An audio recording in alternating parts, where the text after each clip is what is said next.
Livro Histórias que abrem a janela mais ampla de Deus. Autor de Verne Frank. Minhas 3 pré-ocupações. Propósito, princípio, pessoa.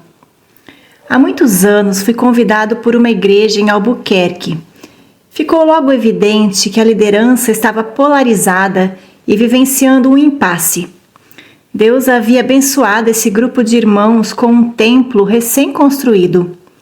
O grupo havia crescido em número e o encargo de alguns líderes era ajudar esses novos membros a se firmar e ingressar na vida da igreja. Com tal finalidade, fui convidado para uma conferência bíblica de uma semana. Havia, porém, a outra parte da liderança que gostaria que se enfatizasse o evangelismo com a finalidade de encher o novo templo. Logo após identificar a dificuldade da liderança, tivemos um encontro para oração e comunhão. Naquela tarde, presenciei, sentados de um lado, aqueles que lançam as redes, ou seja, aqueles que tinham um ardente zelo pelo evangelismo, e do outro lado, aqueles que consertam as redes, cujo encargo era o ensino e edificação. Pedi aos varões que abrissem suas Bíblias em Mateus 4, 18 a 22.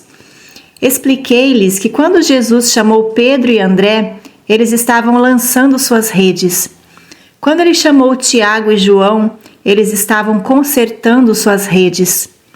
Observando os discípulos de Jesus, percebemos que alguns eram mais dotados para o evangelismo, lançadores, enquanto outros eram mais dotados para a edificação e treinamento, consertadores. Cada um deles possuía um encargo expressivo de acordo com seu dom e chamamento. À medida que cada um apresentava seu ponto de vista, identifiquei que os líderes não estavam apenas sendo sinceros, mas também articulavam de tal forma, mostrando que estavam com a razão. Enfatizo aqui que esse tipo de impasse costuma aparecer em meio àqueles que amam a Deus. Todas as vezes que líderes de uma igreja programam seu calendário para o ano seguinte, haverá aqueles que insistirão de que devemos esperar em Deus um pouco mais para termos a direção dele, enquanto outros insistirão em dizer que Deus espera algo de nós, ou seja, ele já nos falou e agora precisamos agir. Qualquer pessoa em posição de liderança será capaz de reconhecer, ao lidar com um problema, que normalmente há 2 correntes de pensamento opostas entre si. Existem aqueles que tendem a ser exclusivistas ou inclusivistas, objetivos ou subjetivos, racionais, mentais ou mais sentimentais, práticos, Coríntios, ou espirituais, Efésios, precisos, literais na interpretação, ou os que espiritualizam. Creio que podemos reconhecer quando estamos centrados em um princípio apenas, pois inevitavelmente chegaremos a um impasse. Isso é simplesmente o resultado natural de 2 pensamentos, considerando qualquer princípio. Certa pessoa sabiamente descreveu que todo princípio tem 2 lados, o aspecto da mão direita e o da mão esquerda. Ao invés de reconhecer e lidar adequadamente tanto com o aspecto da mão direita quanto com o da esquerda de um princípio, estamos propensos a tomar um dos caminhos. Frequentemente, os que lançam as redes mudam-se para o outro lado da cidade a fim de iniciar sua própria comunidade, deixando para trás aqueles que consertam as redes. Assim, damos início a 2 igrejas diferentes, a dos lançadores e a dos consertadores. Os princípios são básicos e devemos dar a eles o lugar devido. Além do mais, estou convencido de que atraímos mais conflitos à medida que permanecemos centrados em apenas um princípio. Por exemplo, questionar quem está certo, os lançadores ou os consertadores. Durante vários anos no início de meu ministério, eu era movido por propósitos. Atingir meu objetivo era prioridade e, como minha preocupação era com o resultado final, frequentemente os fins justificavam os meios.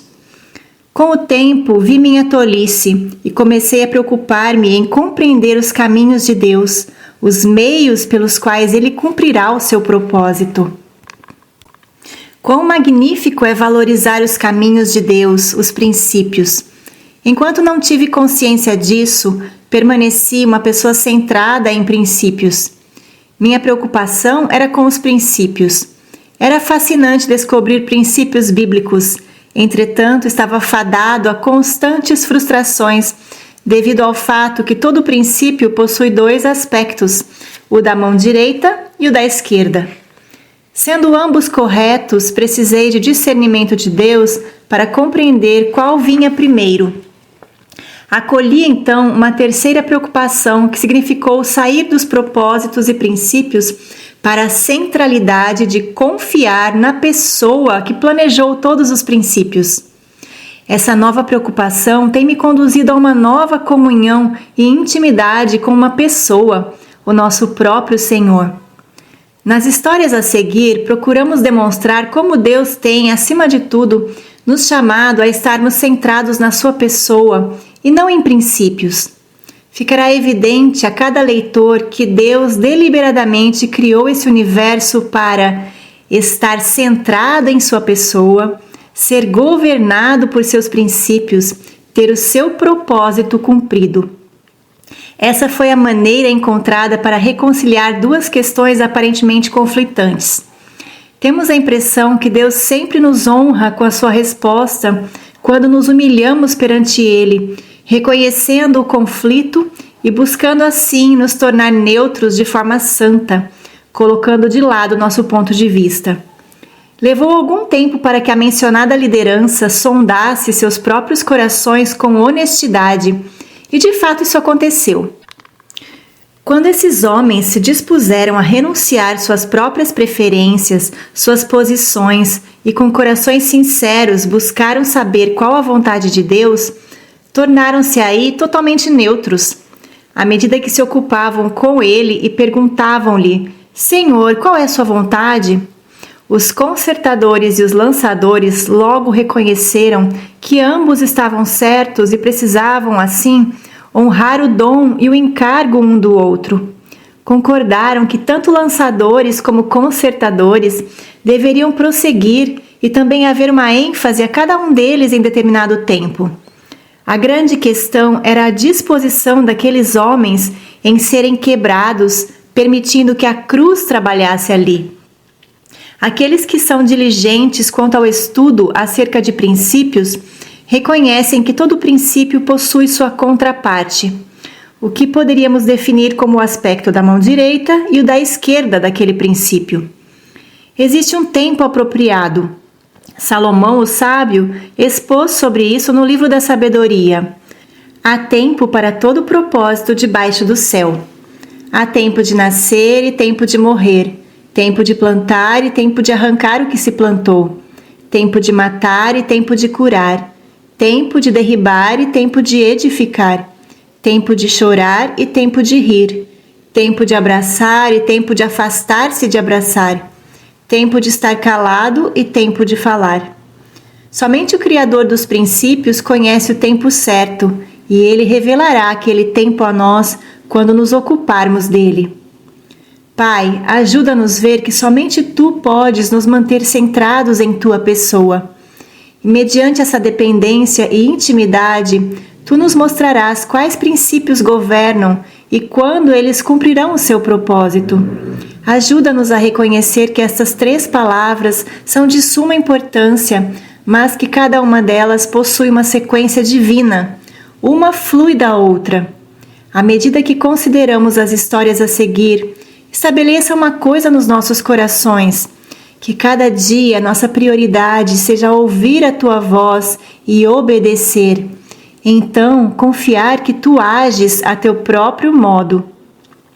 As minhas ovelhas ouvem a minha voz. Eu as conheço e elas me seguem. João 10, 27.